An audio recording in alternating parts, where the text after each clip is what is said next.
La paz con vosotros. Soy recién vuelta al Islam. Mi pregunta es si los musulmanes podemos celebrar el Año Nuevo, acudir a las cenas familiares, intercambiar los regalos. Hasta ahora me han dicho que todas esas celebraciones, ya sea Año Nuevo, como cumpleaños, aniversarios, etcétera, son de los incrédulos y está totalmente prohibido hacerlo. Si lo celebro, seré uno de ellos. A ver, si la fe de cada uno de nosotros dependiera de esta gente, ya estaríamos expulsados del Islam. Nos habrían dado certificado del infierno eterno. Y si tuvieran poder, nos habrían expulsado del país o acabaríamos detrás de las rejas por llevar la contraria o por tener divergencia en punto de vista. Pero gracias al Dios Altísimo, nada depende de este puñado de gente que interpretan a su manera y manchan el nombre de Islam. Mienten sobre Dios Altísimo y hacen que la gente y sobre todo los jóvenes de hoy en día se alejen del Islam, no se sienten identificados. Dios Altísimo dice en Sagrado Corán: el musulmán debe someterse a Dios con conocimiento y siempre con las pruebas de Allah Altísimo. Allah Altísimo dice en Sagrado Corán: "Wala taqfu ma laysa laka bihi ilm". No hagas ni digas nada si no tienes conocimiento firme. Inna sama wal basara wal fawada kullu ulaika kana anhu mas'ula. Ya que seremos interrogados acerca de lo que hayamos hecho con el oído, vista y corazón. Y además, Allah subhanahu wa ta'ala nos ha advertido contra inventar religión y lo ha considerado haram. Esto sí que es haram. Cuando dijo: no prohibáis lo lícito, ni permitáis lo ilícito, inventando mentiras acerca de Allah Todopoderoso. Quienes inventen mentiras acerca de Dios Altísimo no tendrán éxito. En un hadith dice el mensajero sallallahu alaihi wasallam: quien fuera que emita un dictamen legal, fatwa, sin pruebas, su pecado volverá sobre él. Ahora nos preguntamos, ¿cómo consideramos la celebración del Año Nuevo? ¿Son una tradición, hábito social o un acto de adoración, culto? Nadie con sentido común puede decir que la celebración del Año Nuevo son un acto de culto. Más bien es un hábito, costumbre, cultural, social. Entonces la regla general es que es permisible. Todas las acciones son permitidas a menos que hayan sido especificadas en Sagrado Corán y la Sunna por Allah Altísimo. Respecto a la declaración de que esto es un bidá, la definición de bidá es muy sencilla y no hace falta ir a muchas personas para preguntarle, y está relacionada solo con las cuestiones religiosas. Aisha, que Allah esté complacido con ella, narró que el mensajero de Allah Altísimo sallallahu alaihi wasallam dijo: quien introduzca un acto que no esté de acuerdo con nuestra religión no será aceptado. Celebrar el Año Nuevo es una costumbre cultural social y no introduce ningún acto nuevo en nuestra religión. Así que por supuesto que podemos celebrar el Año Nuevo y todos los eventos culturales y sociales, siempre teniendo en cuenta esta explicación, por favor, y respetando los principios básicos y los límites marcados de Islam. Es decir, no participaremos en ningún acto de culto ajeno al nuestro, y menos en algún acto de indecencia, pervertismo, ya sea físicamente como digital, es decir, redes sociales, bailes mixtos, vestir inadecuadamente o enseñar adornos o cuerpo, lo que no está permitido, lo que Allah subhanahu wa ta'ala lo ha prohibido. Ni consumiremos ninguna bebida o alimentos que Dios Altísimo haya prohibido, y menos consumiremos la carne que no ha sido sacrificada por nombre de Dios Altísimo, etcétera, etcétera, como algunos lo hacen en Burger King, McDonald's, sabiendo que esa carne no está sacrificada. Así que por supuesto que podemos celebrar, hacernos regalo unos a los otros, sean musulmanes o no, siempre tiene que ser algo permitido tanto a la hora de dar como a la hora de recibir, como invitarles a cenar o acudir con ellos, disfrutar de las luces o de los fuegos artificiales, siempre que no ponga en peligro la vida de nadie. Por último, os preguntaréis, como siempre, ¿qué ocurre con el supuesto consenso de los estimados ulemas y la narración de imitación? Antes de contestar, ya hemos visto que no existe ningún texto auténtico y explícito que prohíba la celebración del Año Nuevo. Entonces, no son más que ijtihad, es decir, esfuerzo intelectual de los ulemas, apoyándose sus opiniones sobre textos genéricos y no específicos. El hadith citado de imitación, ¿cuál es su grado de autenticidad realmente? Y el trozo presentado de la narración es completa o la mitad. ¿Y su contexto real cuál es? Aquí eso no lo sabemos. Ninguno sabe el que copia y pega. A ver, este hadith es bastante polémico entre los sabios. Declaran sahih, auténtico, hasan, bueno por unos, y daif, es decir, totalmente débil por otros, por su cadena de narración, como estimados sabios y algunos maestros de ciencia de narración, Zayali, Zarkashi, Sayabi, Ailuni, Hassan Abd el-Manan, Shoaib al-Arnaud, que la pasea con ellos, entre otros. Y no solo débil, más bien es sacado fuera del contexto este hadith totalmente.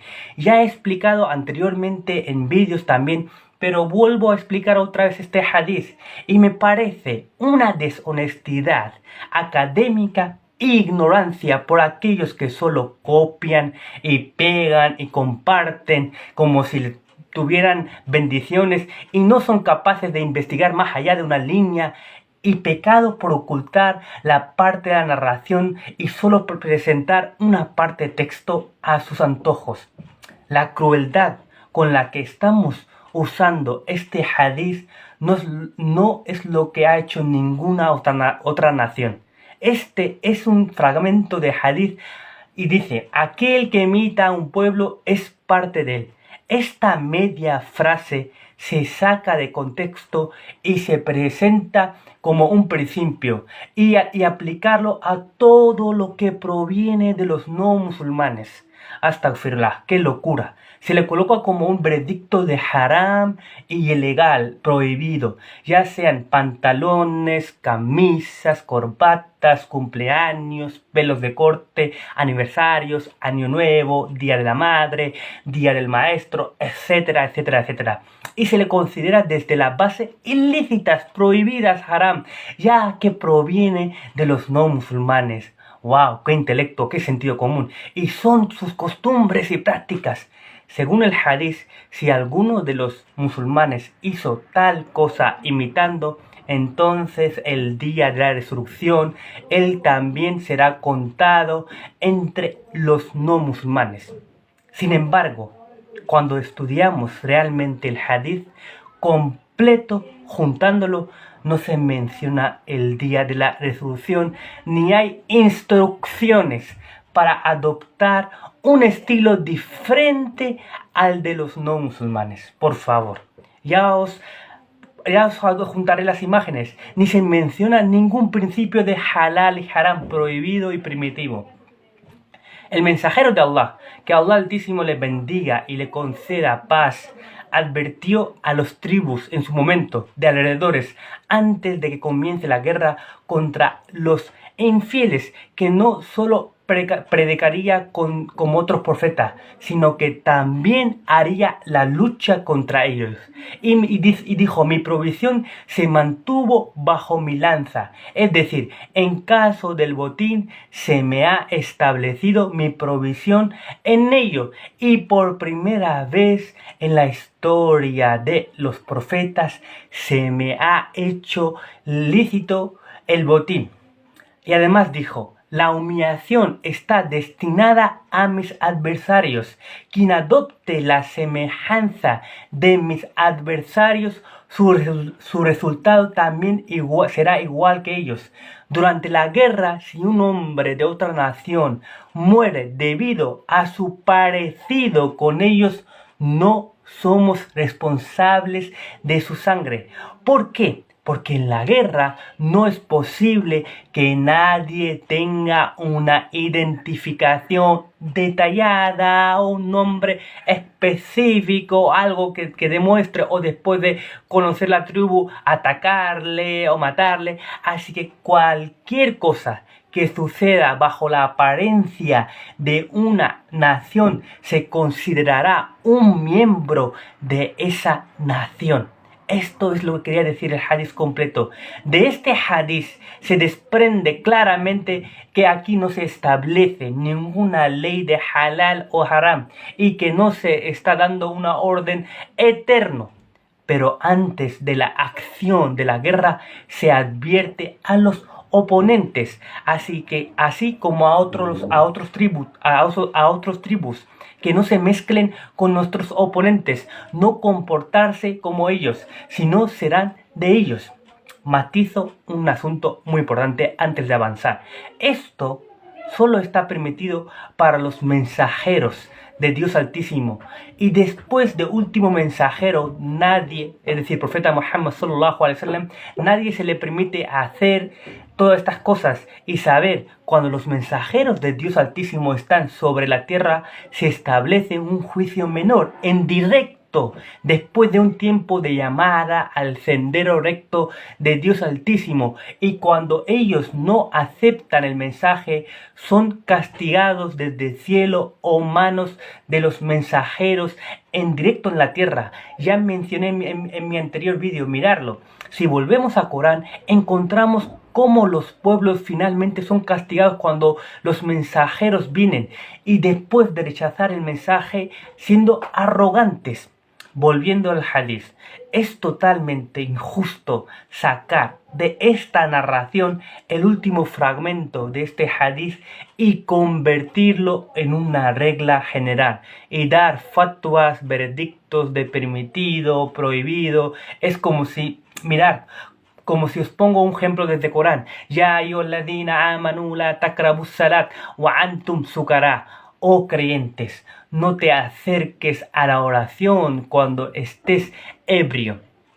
Si una persona toma un fragmento de este verso y dice la taqrabu as-salat, es decir, no se acerquen a la oración, lo saca del contexto y dice que Allah Altísimo ha prohibido la oración en el Corán, entonces su intelecto solo puede ser lamentado, desgraciadamente. Y esto es lo que hacen toda esta gente con el hadiz. Por lo tanto, no se puede decir lo mismo de este hadiz. Si hubiera sido así, el mensajero de Allah, que la paz y bendición de Allah Altísimo sean con él, le habría dicho a todos los nuevos musulmanes: las vestimentas islámicas, celebraciones culturales, sociales, o todo lo que esta gente intenta aplicarlo hoy en día.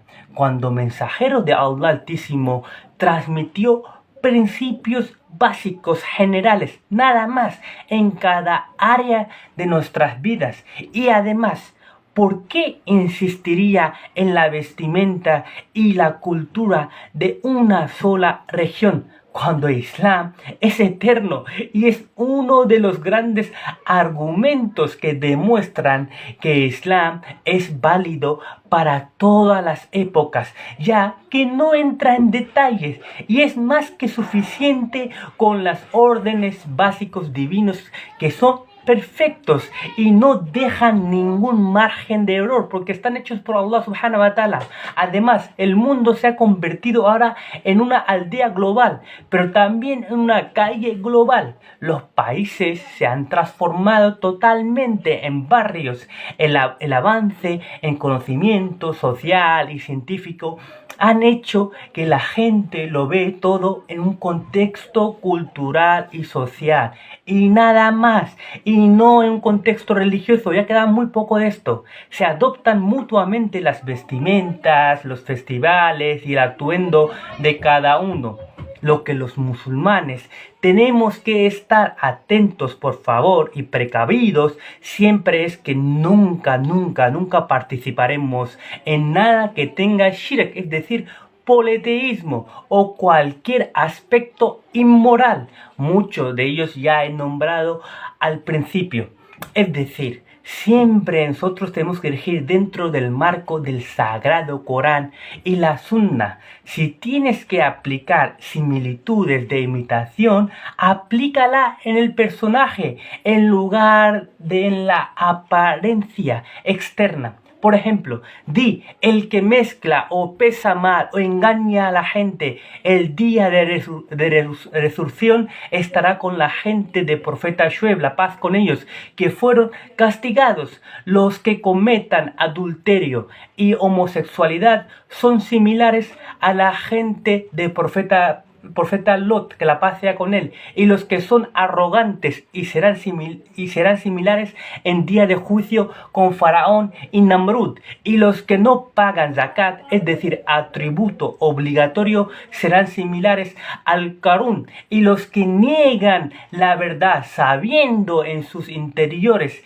que es la verdad y solo verdad, serán similares como Abu Jahl, y la gente que comete politeísmo y atribuye nuevos asuntos en la religión, es decir, bidá, serán similares a los politeístas de la Meca, o el que piensa en pequeñas cosas en la religión que apenas tiene importancia, pero comete grandes pecados y da fatwas, es decir, veredictos de halal y haram, es decir, permitido y prohibido en la religión por su cuenta sin tener ningún argumento, será como el pueblo de los judíos y así sucesivamente en todo. Así que al menos intenta que vuestras opiniones, esfuerzos, consensos por entender los asuntos de la religión encajen en el marco del Sagrado Corán y la Sunna.